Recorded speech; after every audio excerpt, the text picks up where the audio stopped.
Proposed Pattaya Sandbox, what will sealed routes really mean? By Barry Kenyon for Pattaya Mail. As Thai authorities firm up the detail of the proposal to welcome fully vaccinated foreign tourists to Phuket from next month, Pattaya authorities and businesses don't want to be left out in the cold. Pattaya Mayor Suntaya Koon confirmed that the Pattaya Move On scheme will indeed comprise a sandbox for the resorts starting in October.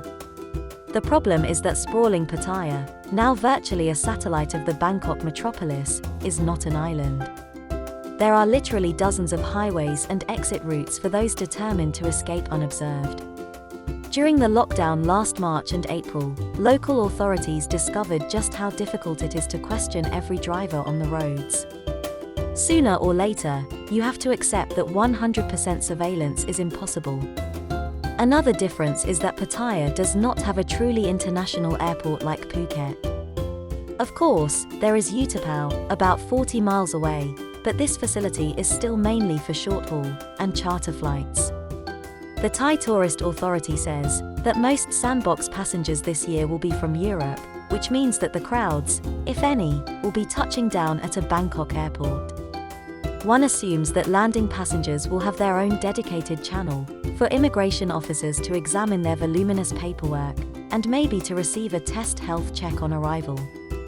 A basic principle of sandbox is the sealed route or isolation bubble, at any rate in the early stages. A charter group could be loaded onto a waiting bus to be whisked away to the specially adapted hotel without mixing with the general public. But the intention is to allow independent travelers to be sandboxers, too. Presumably, they can't use a private taxi or hop on any bus, as neither option would be a sealed route. The assumption is that they would need to wait for authorized transport.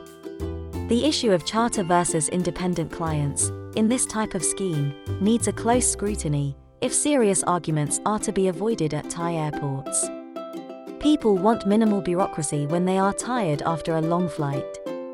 Once safely in their hotel, which must meet SHA+, Amazing Thailand Safety Health Administration Plus, standards, the sandboxers will have to remain on the premises for the first 3 days, enjoying specified facilities, such as gyms, on offer there.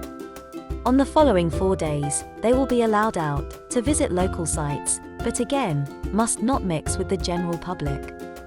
This notion does appear to be the equivalent of the old adage, everyone back on the bus in 10 minutes, please. After 1 week, the tourists will be able to roam freely, but only in parts of the province. This will likely include Pattaya, Naklua and Sattahip. After a full 2 weeks under restrictions, they will be free to travel anywhere in Thailand at their sole discretion. Current expectation is that sandboxers will be expected to use daily, rather than simply download a track and trace app. It has to be said that Thailand does not have a happy recent record when it comes to the monitoring and enforcement of similar devices. Pattaya's neighboring island of Koh Lan has been suggested as a sandbox base, particularly for the first week of the holiday. Pattaya authorities say they are not sure whether 70% of the host population can be vaccinated in time for the sandbox opening, but, in any case, the island is more suited to day trips, rather than to an extended stay. Almost all of the effort which Thai authorities have put into the sandbox concept has been to try and ensure that Thailand is ready. Not much work appears to have been done on which countries are likely to send tourists under the scheme, especially in 2021. Even less effort has been put into the all-important question of what the end user, the tourist, will make of the experiences which will await him or her.